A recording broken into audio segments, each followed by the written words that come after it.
Does it say I am up and live? There we are. We are up and live. Hi, Rabbi Brian. It says so right there. This is the Saturday service. This is August the 26th, 2023. We will get back to this quote in a moment. I am joined by a bunch of people, and let me say hi to the people. I'm going to pull them up on the screen, but let me welcome you. If you're watching on YouTube or on Facebook, you can put comments up and we will see them. I'm going to start the comment thread, open that up. If you're on Zoom, you can put you can put chats in, you can write in the chat or put chats in the chat, and we will see those. I don't monitor those. I thank Maria and anyone who's listed there as a co-host. You can ask them if you have any questions, if this is your first time here.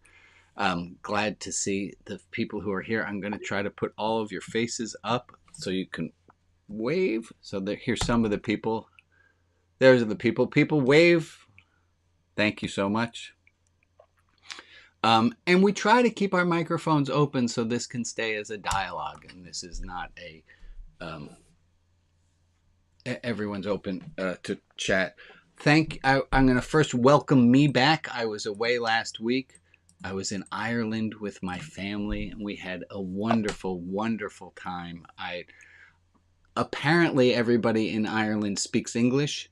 I understood what they were saying most of the time, but my golly gosh, was that accent, especially up in the northern parts, particularly different than the way that I speak English. I wanted to show you guys some photos, but my computer is not playing well with me, so hopefully I can get those pictures up for next week and share them with you then. We had started, we had already been discussing a little bit before I started the broadcast this quote, which there's a quote attributed to Charlie Chaplin that looks a lot like this. It is not a Charlie Chaplin quote, but it looks like this, and it says this. I'm going to read it through once, and I'd like to ask you to pay attention, see if the words up here make sense to you. The first one says, "When I loved myself enough, I quit settling for too little. When I loved myself enough, I came to know my own goodness. When I loved myself enough, I began taking the gift of life seriously and gratefully. When I loved myself enough, I began to know I was in the right place at the right time and I could relax. When I loved myself enough, I felt compelled to slow way down, and that has made all the difference." When I've loved myself enough, all of these things happened. And the implication is that we all could get to a place where we love ourselves enough that we could have all. So it's an if then. So there's I can't remember the two. Anyone remember what the two parts of an if then statement are called? The something and the something. Anyone? Bueller? Isn't it the antecedent something? It's the condition and something. We're going to call it the part A and the part B. We're going to use the very fancy terminology here. There's the part or the A. part I and the part T. There's the first half and then the second half. So if I love myself enough, are all these things true? If I love myself enough, have you found this? Let me just ask you, and let me look at your faces for nods and answers. When you have loved yourself enough, you have quit settling for too little. When you love yourself enough, and I see some nods happening, when we love ourselves enough, we stop settling for too little. And it might be a sign that we aren't loving ourselves enough if we are settling for too little. And that might be sobering. When I love myself enough, this is the second one. When I love myself enough, I come to know my own goodness. I came to know my own goodness. When I love myself enough, I come to know my own goodness. When I love myself enough, I began taking the gift of life seriously and gratefully. Yeah. When I love myself enough, and this is number 4, and this is we're gonna trajectory off of this one. When I love myself enough, I began to know I was in the right place at the right time and I could relax. Yeah. I see some people are like, I see that. I think that's true for us all some of the time. The fourth one, when I love myself enough, I began to know I was in the right place at the right time and I could relax. So let me ask you, do you feel right now, are you in the right place right now? Yep. You feel like you're in the right place right now? The right time? We're here. And you can relax. And this, Afia ran the service last week, and I'm so appreciative to Afia, and thank you all for, did I enjoy not being here for a week, and I'm so thankful for Afia. But this is a topic Afia had us talk about last week, was this idea of belonging. Do you feel like you belong? And who is the group with which you belong? And that's this fourth one here. When I love myself enough, I began to know I was in the right place at the right time and I could relax. Do you feel like you belong and you're in the right place at the right time? Let me ask it this way. Do you feel like you're doing that more than you did 10 years ago? Okay. Is the you of today more in the right place, more at the right time, and more able to relax than the you of 10 years ago? Oh, yes. Absolutely. Amen. Amen. Can you imagine the you 10 years from now? Oh, God. Only very. Yeah. Holy moly. So here's a question. What is keeping us from feeling like we're in the right place at the right time and that we can relax? What is keeping us from feeling we're at the right place at the right time and that we can relax? I'll change the question. Do you feel like you belong in this group right now?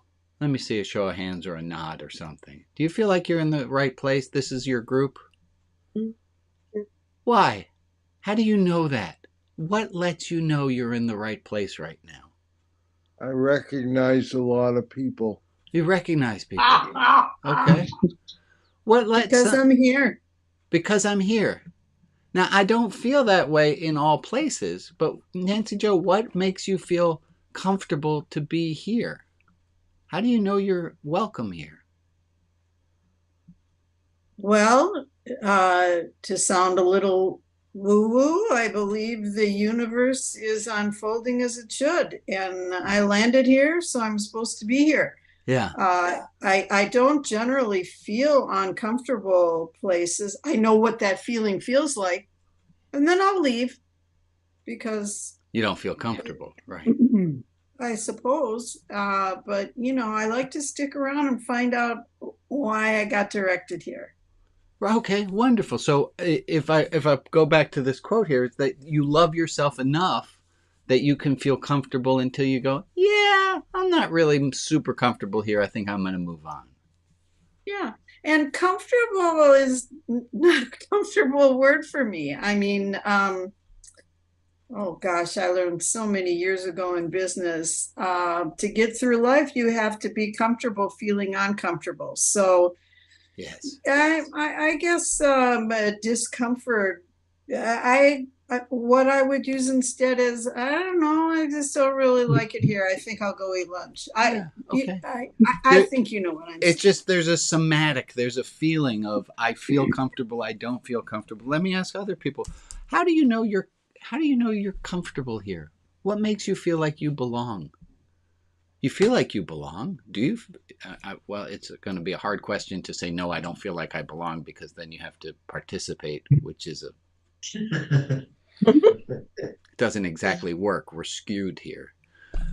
Go ahead, Candace. Because I feel relaxed. Yeah. So I feel relaxed. I'm comfortable here. I'm not sitting up, and I'm not. That the fact that you feel relaxed gives you a sense that you feel like you belong. because I can express myself. I feel comfortable here because I can express myself. I know I'm in the right place. I feel relaxed enough. I feel like I can be heard. Go ahead, Bob. I don't feel like I need to do something different. Ah, okay. I'm comfortable. I'm relaxed. I'm not thinking I'm in the wrong place. I'm not feeling off.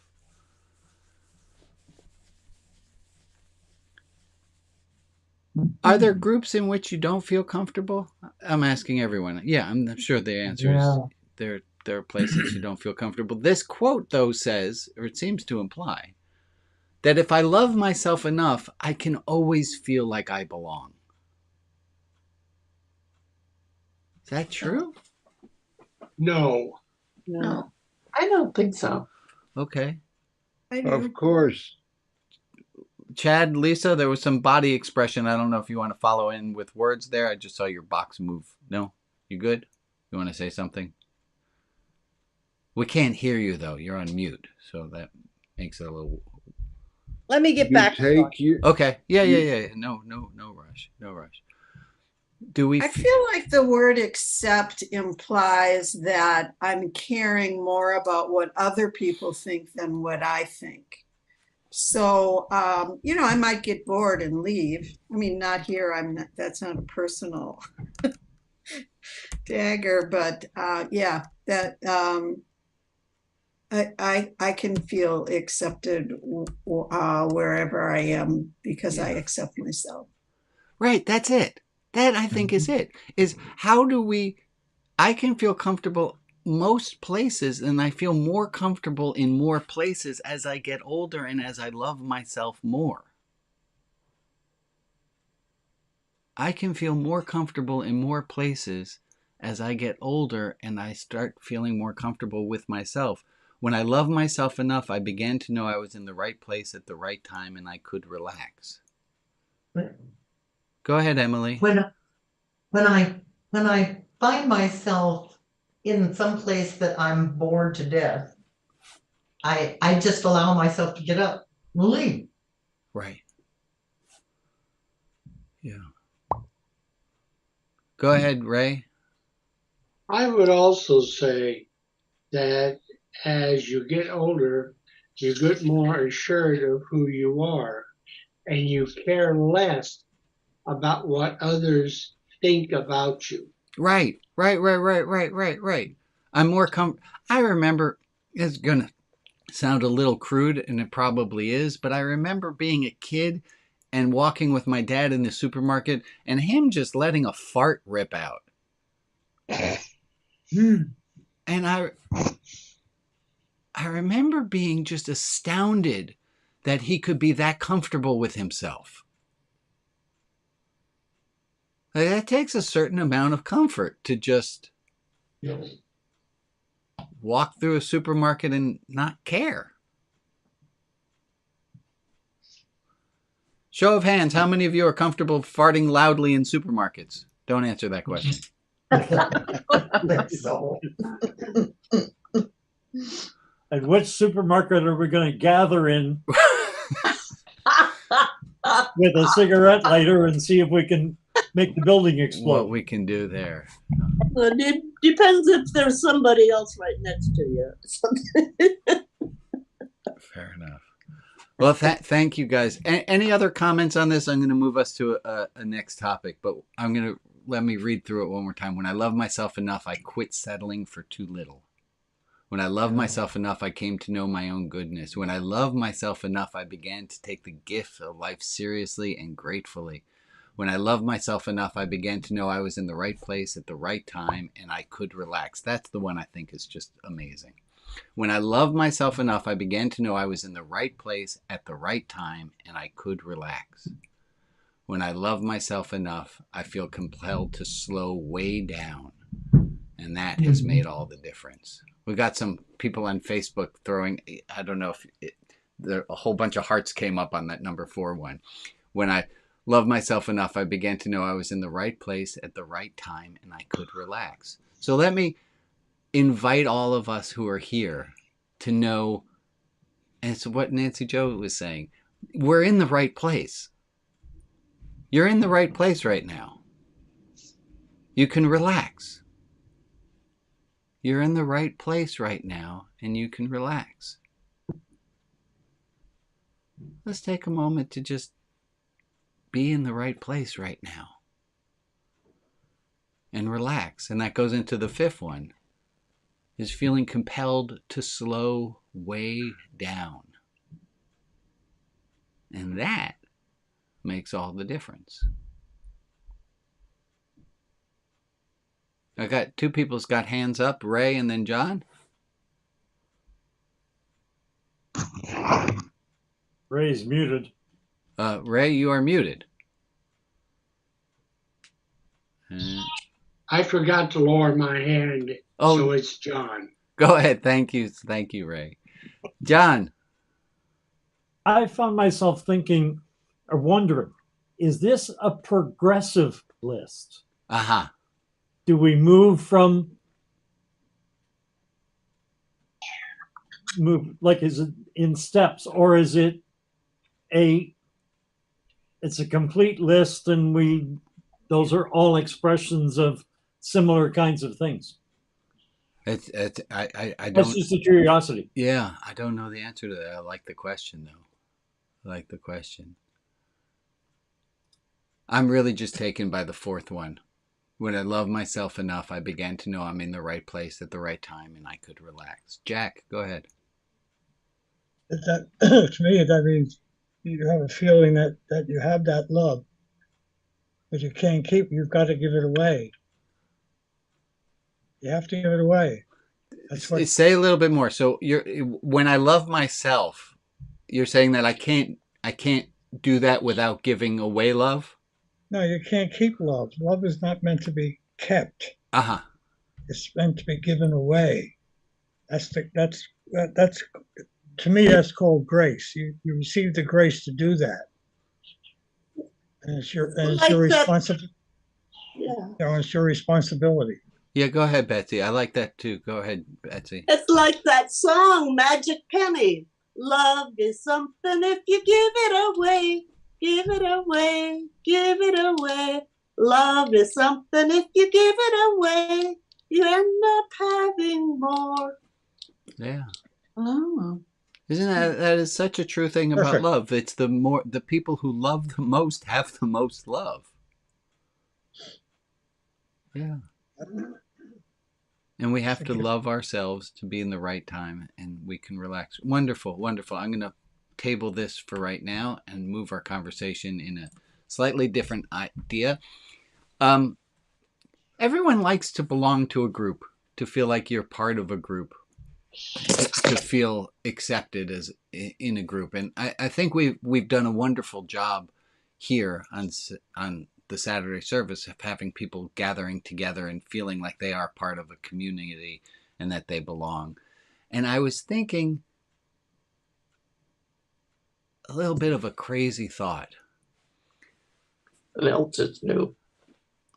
Meg, you know you're not muted, right? Oh. Well, what else is new? Yeah. About feeling belonging and feeling, and there's a sense of feeling belonging, of a sense of belonging. And Meg, you just perfectly illustrated on it. That if you feel like you belong, you can make an oops, and it's okay. That there is, to go back to a word Jack used, there's a bit of grace. That if you belong to a group, the group's going to say, oh, they were trying. Oh, they made a mistake. It's okay. That there's a sense of belonging where we forgive each other. We hold out a little bit of extra love for somebody, that they don't have to be exactly perfect, that they don't have to be without any faults, that we can love people as they are. It's safe. It's safe. And you know how safe a group is based on how well that group tolerates mistakes. I'm going to say that again. You know how safe a group is based on how well that group tolerates mistakes.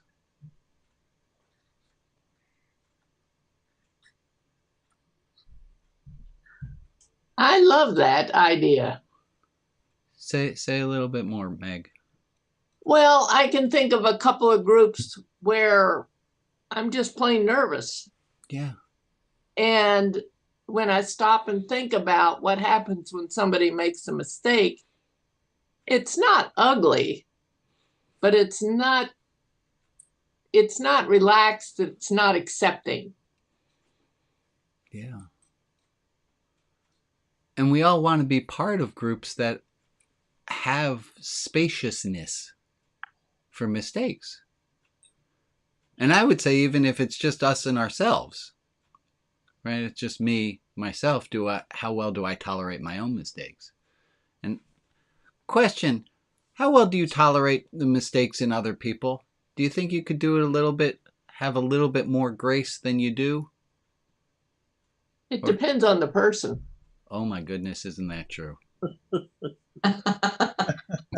This is going to make me laugh, but I made a big mistake this afternoon of still being in the kitchen and now moving through to where I want to sit. So if you see funny things happening, you'll know why. Please thank you for saying, Joy. And then, Joy, I can assure you that at least half of the people here are perfectly all right with you still being in the kitchen. I know, but I'm not, because it's not comfortable. That's why I've moved. So I made a mistake. I had a cancerous cells removed from my neck area, and they told me not to lift anything heavy for 3 weeks. So the beginning of our trip, I got to have my son carry my suitcase for me. Okay, no big deal. And then I made a mistake. They said don't do anything strenuous because they had put stitches in and they didn't want the stitches to undo. And then Emmett asked to arm wrestle me. Oops. Well, they said avoid being on a bicycle. They said avoid lifting heavy weights. They didn't say avoid arm wrestling your 16-year-old son. I think they kind of assumed that you'd figure that one out for yourself. Oh, I figured that one out for myself, John. Later. Did the stitches come out? Something went wrong. Something went wrong, and there was a little blood. It's calmed itself down. Bodies are. Let's take a moment. Bodies are quite amazing. Like, I didn't do anything to make that blood get reabsorbed back into itself, but there was a little. It was a little weird for a moment. Any which way, I want to get back to what Joy was saying. I have been beating myself up. Oh. About arm wrestling my son. Mm. And I beat myself up and I said, well, you couldn't have known. Forgive yourself, Brian. Come on, you couldn't have known. But I couldn't forgive myself in the same way that Joy is. I argued with myself and it kept coming back in my head of, Brian, you schmuck, you shouldn't have arm wrestled your son. And then I got better and better at coming with great speed to, but forgive yourself. But I wasn't able to forgive myself for probably 2-3 days. I knew I should, but I couldn't quite yet get there.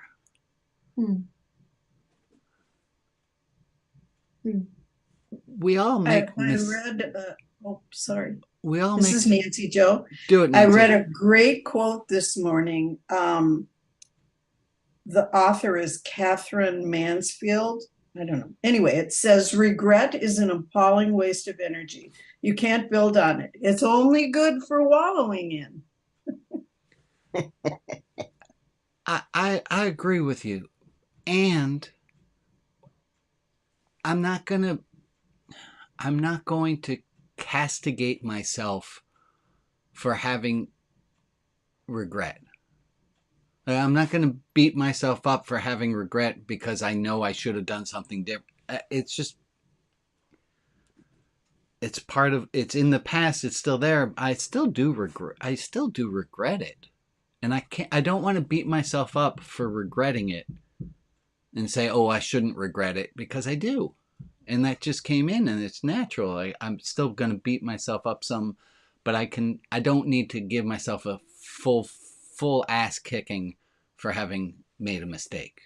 Yes, well, if we don't regret it, we don't learn the lesson from it. Thank But you. I, Yes, yes. You know, I am a font of quotes, and I love the quote, if you must beat yourself up, do it with a feather. Oh, I like that very much, Nancy That's Jo. great. Yeah. Yeah. And so the same to you, Joy, and to me is, yes, we might not be exactly where we want to be. We might love ourselves enough, but we still might beat ourselves up a little bit with a feather. I'm not exactly where I wish I were. I like that very much. Are you talking about regretting? Regretting. Yes, yes. We are talking about regretting. That's what I thought was hearing. Okay. Okay, I just saw Joe had her hand up, and then I saw another hand, but I lost it. Go ahead, Joe. Oh, Ray, go ahead. Okay. Here's my thought about what I'm hearing. Every time we do something that maybe isn't like our ideal, that's the best choice in any situation. That whole, and this is where people don't use Elizabeth Kubler-Ross enough, I think. The whole denial, anger, bargaining, depression, acceptance process. Every time something happens like that, using that DABDA thing is the way through it. Like, no one can just go instantly, oops, switch, gone. Like, that process is how I get to acceptance of whatever happened every single time, no matter how big or little the thing is.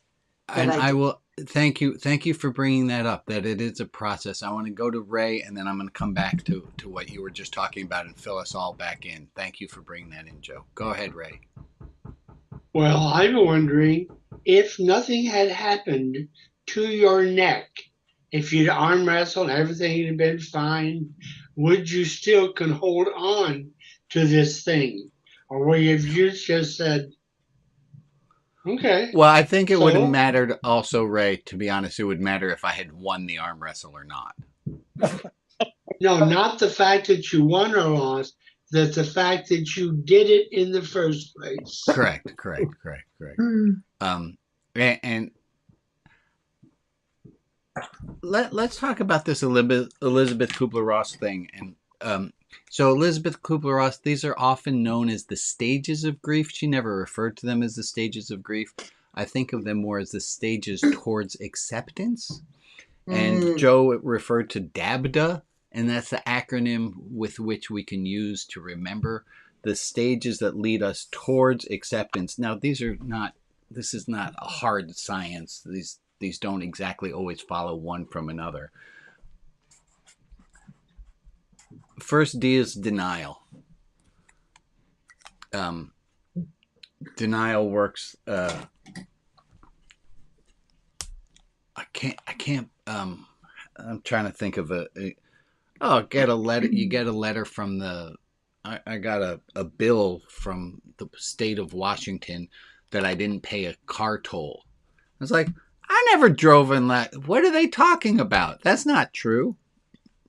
I remember when my grandmother's brother passed away. We told her, we went to her house and we said, Murray died. And she said, not my Murray. Denial. Whatever it is that happened, we say, oh, that didn't happen. Oh, I lost my book agent. No, I didn't. I did. But my thinking is, no, that didn't happen. Then there's this one. A lot of us get stuck here for a long while. Anger. The fucking people in Washington State are going to send me a bill? Anger. I can't believe my book agent. What the hell's wrong with her? Anger.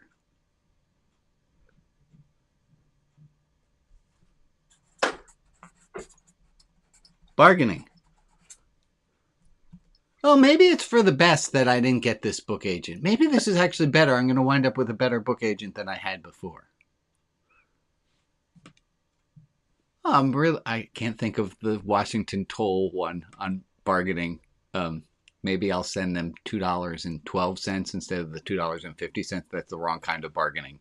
But bargaining is, this might be for the best. This might be for the best. And then depression. I don't even want to think about the book agent right now. Depression. And then finally acceptance. This is a fantastic 5 points to use when you're looking at anything that's troublesome in your life right now. You can just think, where am I on this list of 5 things? And just to have a little bit of compassion. Well, that's where you are. There's no rush to get, well, no exact rush. Uh-oh. Do you know what just happened? What happened? I covered up all the answers. Oh, you did. I did. You did. Well, let's take a moment to see, do you remember them? DABDA. The first D stands for?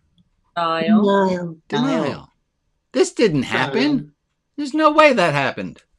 Then, often after denial comes? Anger. That fucking thing happened. I used to teach this to my students all the time when I can't believe Mr. Z gave us an exam. It's so not fair. I hate Mr. Z. I can't believe he's making us write a 40-page paper. Bargaining. Well, maybe if we get it done early, he'll let us out early. Bargaining. Next D, the second D in the set is? Depression. Depression, not wanting to deal with it. And finally, there is acceptance. Acceptance comes in 2 flavors. And our friend Hugh taught me this. He says that there's a very large, that it's only 18 inches from our head to our heart, but sometimes that's a very far distance. Acceptance happens often mentally first. Well, I know I should be over it.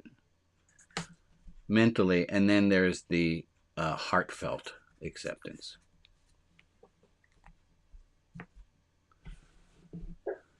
Good job. I want to teach us a new thing today. It's all right if we move on?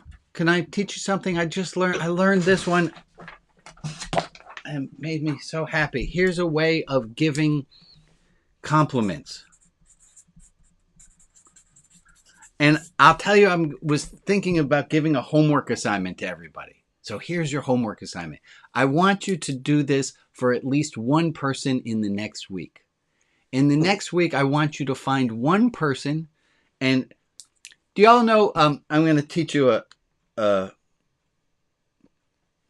acronym. And the acronym, you know Dallas Fort Worth Airport? Mm-hmm. Love field. This is going to be DW, Dallas Fort North, DFN. It's just like Dallas Fort Worth, but it's Dallas Fort North. The other way I remember it is I have a cousin, Darren Fetter, and his middle name's Neil, DFN. I don't know how you're going to get the letters DFN into your mind, but those are the letters you want. When you give someone a compliment, see if you can't get it. This is the work of Marshall Rosenberg, who wrote Nonviolent Communication. And this is a technique of his. He says, when you give a compliment, see if you can't get these 3 parts of the compliment in there. What the person did.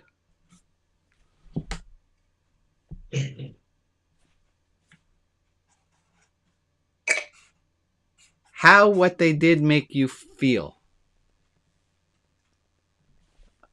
I love that you held the door open for me. It helped me to feel respected. A silly example, but and then what is the need that was met by what they did? I love that you held the door open for me. It made me feel respected, and it gave me a sense that I am cared for. That in any compliment, we can see if we can get these 3 DFNs in. Say that again, that third one. The third one is what need in me was met by the thing that they did. Getting out of the room. So let me try it and see if I can do it just with what you just said, Emily. Emily, I love that you asked a question. It made me feel like you're paying attention, which helped me to feel respected as a teacher. Got it. I'm going to just take a little moment there for, hey, hooray for me for using a live thing as it just happened. So, and Nancy Joe for clapping and giving all the fingers and of waving around. Thank you for Nancy. Thank you for your demonstration of appreciating what I taught. It made me feel respected, which gives me a sense that I'm not just whistling in the wind. Mm-hmm.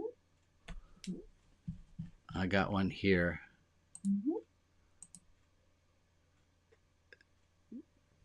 Resica? I don't know if I'm saying the name right, but Resica just posted up a great job. So let's see if someone else wants to give one a try. Anyone feel comfortable enough to give a try on our... Oh, let's do a quick little... See if you can remember them. DFN. The first one is... Did the person did what the for person you. did. The second one is...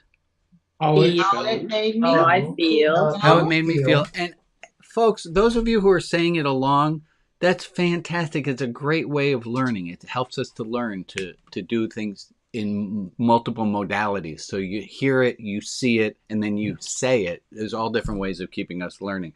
So what you did, how I felt about it, and the last one is what need was met. What need was met. Wonderful.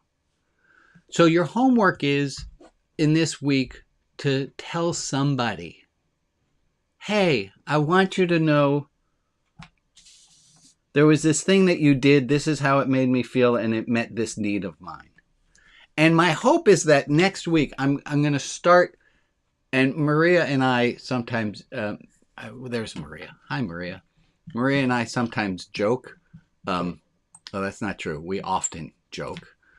And I thought Maria and I were joking about the fact that statistically, religion outside the box right now is serving 0.00% of people's spiritual religious needs. And Jordan, it's 0.00%. If you take the world's population, when you divide out the number of people who are showing up here, we are officially serving. And Jordan, I don't like to always, but you do have a degree in statistics and you know stats. So can you verify that religion outside the box is serving 0.00% of the world's population? I concur. Yes, Brian. So what I thought was that if next week we can say that we've added in, let's say there are, how many people do we have? 34 people who are live right now. If we've added in 34 compliments and moments of appreciation, we could add that in. So it could be not only are we serving this 0.00% of people, but we are now up to 34 moments of appreciation. Okay, this seemed a lot funnier to me when I was thinking about this than it seems to be to all of you, and I'm okay with that. Go ahead, Bob. Is it possible to increase that ratio by considering the effect of what we experience here and how that experience is transferred out to other people? Yeah. I mean, we're going to have at least 34 moments of appreciation by next week. And then that should grow. And if we go from there, we should have 68 the week after that. And then we're going to have to start going to 112. The math is going to get involved. It's going to be amazing. What I meant was that not that it would bring more people into this, right? But that the growth that we experienced was shared with other people outside of this group. Yeah. The kind of the butterfly effect. Mhm. Yeah. And there was a quote we had 2 weeks ago, maybe it was. And it was that in movies, in sci-fi, they're always worried about time travel in the past, where a small action in the past will have dire consequences for the future. And the quote said, we hardly ever consider that a small action right now could have dire consequences for the future. I think that's what you're getting at, Bob, is that we can, I'm going to say this. We can literally affect the world by adding in 34 moments of appreciation in the next week. Not sure that I'd use the word consequences. Okay. But I think that I'd rather say effects. Okay, we'll have effect. We will have effect. And we hope to God it will be a positive effect. Mm-hmm. Go ahead, Anne. One of the things that I was thinking about is it's not only counting that matters. Like, is it 34 effects or consequences or impacts? It is also the strength of the impact on that person. Because I did this 2 weeks ago with someone who was helping me with something. And she said, whenever I hang around with my son and daughter-in-law, I feel so stupid and like I'm not worth anything. And I said, okay, hold it right there. I am a good manager. I am a good dean, and I know how to evaluate people. And you have a brain. You are very smart. I know this. I hire people. You are very smart. And I laid it on, and she just said, oh my God, that's why I like to hang around you, because you make me feel like I have a brain. Wonderful. So the impact, and I've been thinking about that. The impact, I mean, for me, it was like, just hang on. She's my friend. I can do this. Just hang on there. And the impact on one person, it's not only 34 people, 68 people. It's the impact on one person can save their life. Yeah. I hope we all know that I'm kind of teasing about the 34. Yeah. This is a larger thing. Now, that all being said, I don't have that screen that has the words on it anymore. What were those 3 letters again? Do you remember them? DFN. DFN, like Dallas Fort North. DFN. And it happens to be that tomorrow is somebody's birthday. Well, obviously it's somebody's birthday because there's a lot of people around. But it is a special person's birthday in Religion Outside the Box land. And I'm going to spotlight that person right now on our screen. There's our friend Joe. And I was thinking that possibly Joe has a request of something that she wanted to do for her birthday. But before we get to have Joe give us the gift of what she wants to give us for her birthday, I was wondering if anyone's willing to do a DFN and see how well they can have that come out on our friend Joe. Is there something that you can say about Joe, of something that she did, or something that she does, how that makes you feel, and what need it is of yours that gets addressed by her doing so? Jeff Horner. Hi. Good morning. Good morning.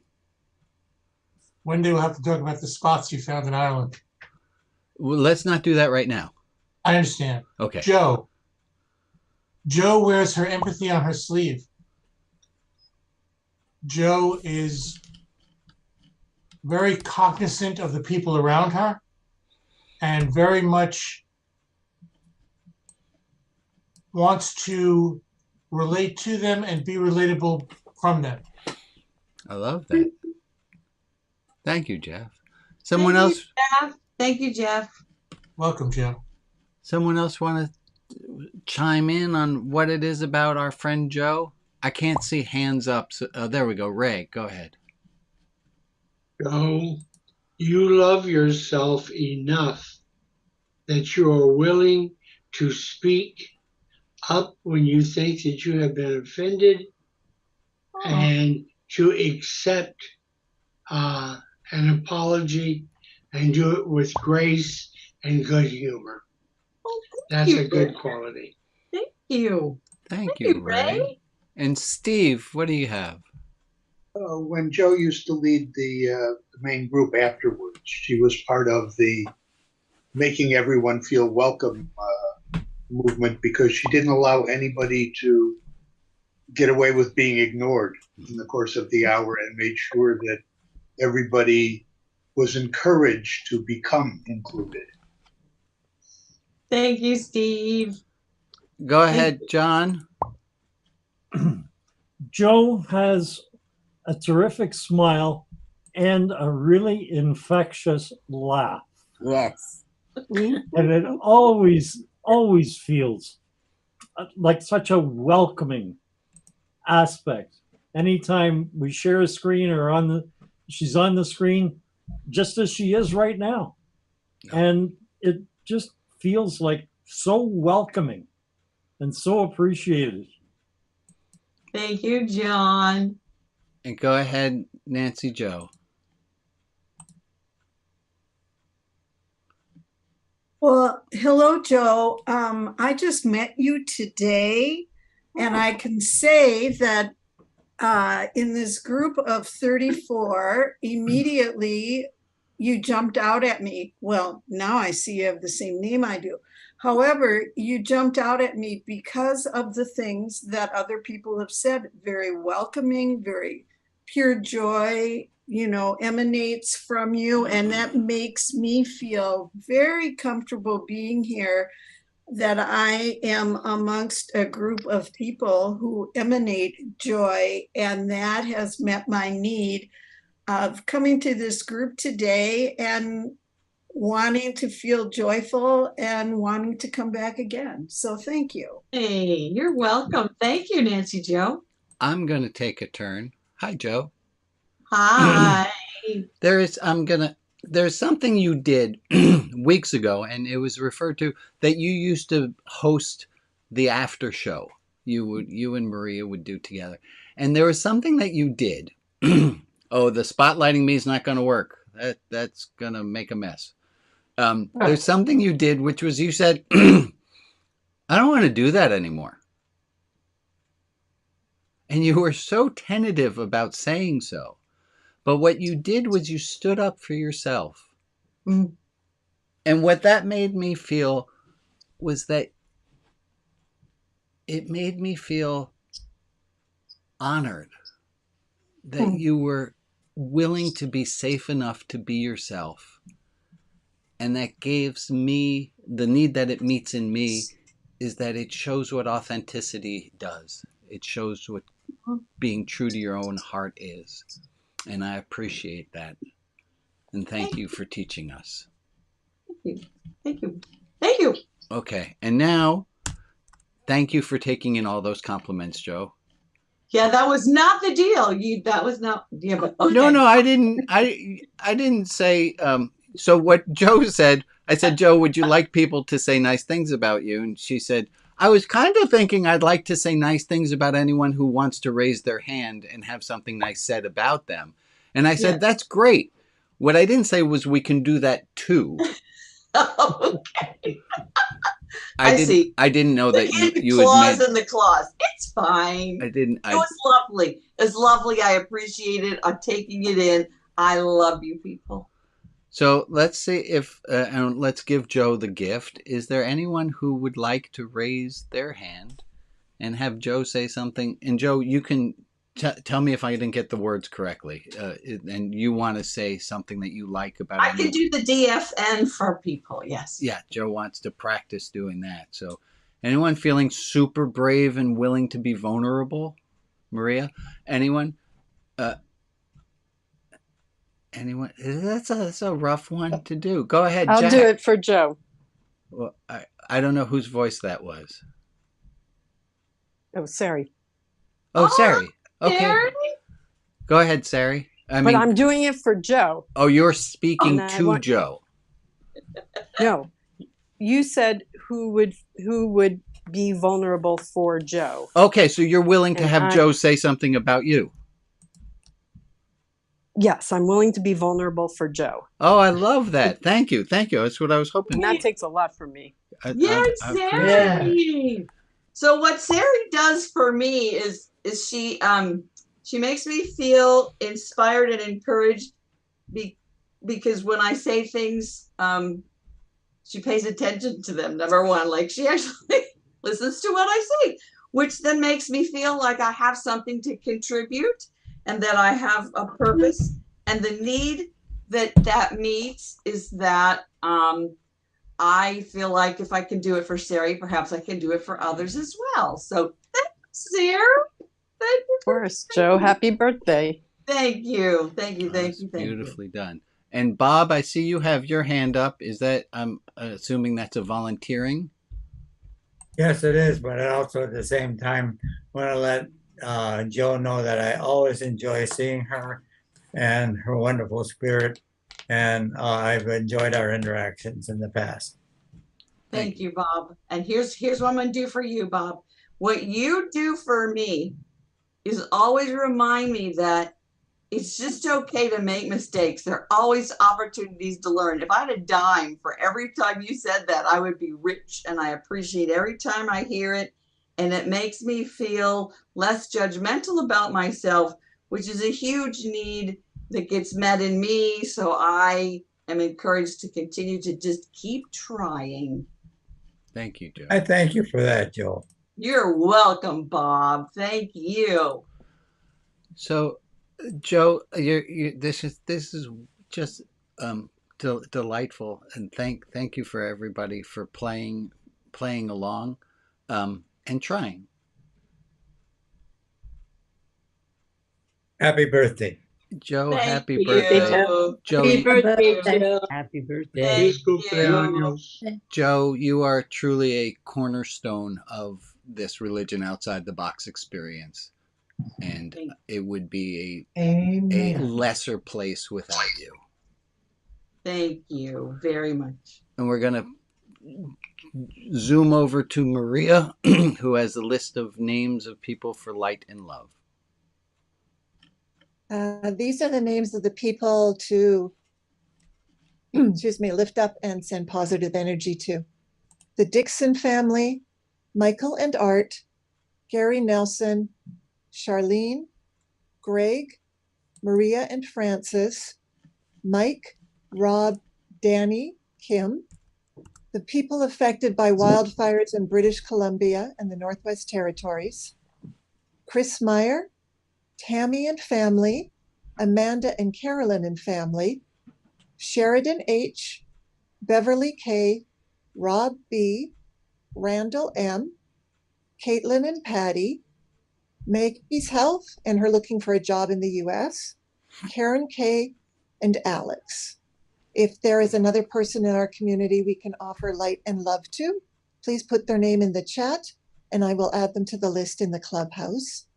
And for the people who aren't named but who are in our thoughts, we send them light and love as well. Let's take a minute of time now.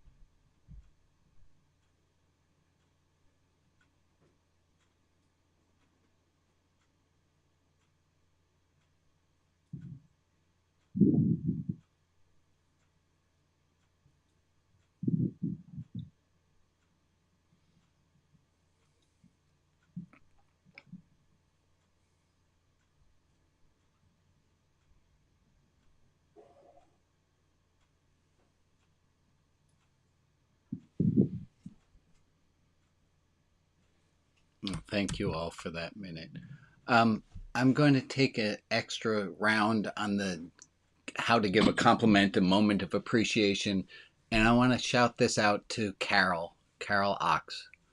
Last 2 weeks ago, you sent me a email, and it was it had in it some cold truths, and it was not the easiest email to digest. But your email made me feel seen and made me feel honored.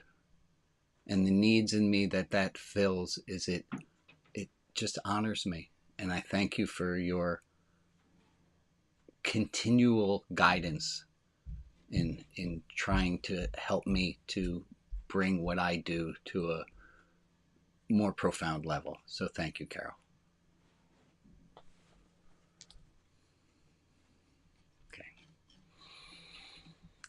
Folks, we're coming to the end of the part that's broadcast. As you know, we continue on in small groups afterwards. If you're watching on Facebook or YouTube, you don't get to participate afterwards. But if you would like, we will be doing this again next week. And please do join us at 7:30 when the discussion begins. And I do have a quick announcement to make that I always make, which is this one. Folks, it's okay to not be okay.